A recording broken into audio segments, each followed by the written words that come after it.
আমার দিদি মিলে সকালে বই পড়তে এসেছিলাম বাইরে।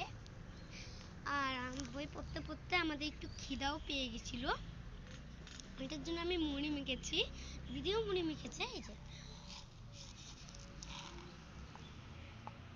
দিদি, তোর মুড়ি মাখাটা দেখা।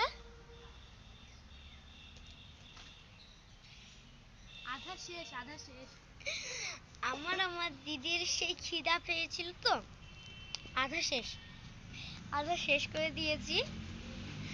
আর সব থেকে বড় ঘটনা,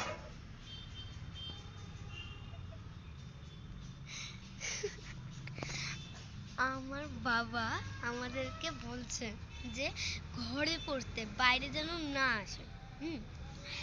আমরা ঘরে বাবার কথা মানিনি, ঘরে পড়িনি, বাইরে এসে পড়েছি।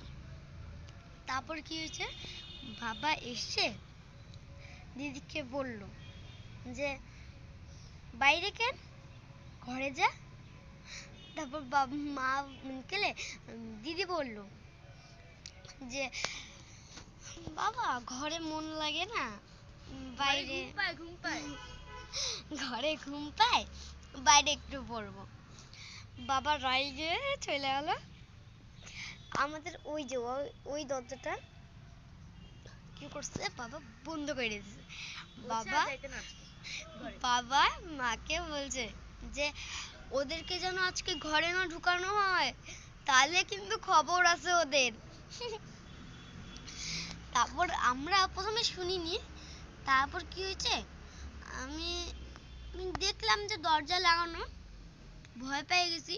আমরা কি এখানেই থাকবো আজকে? কি হয়েছে,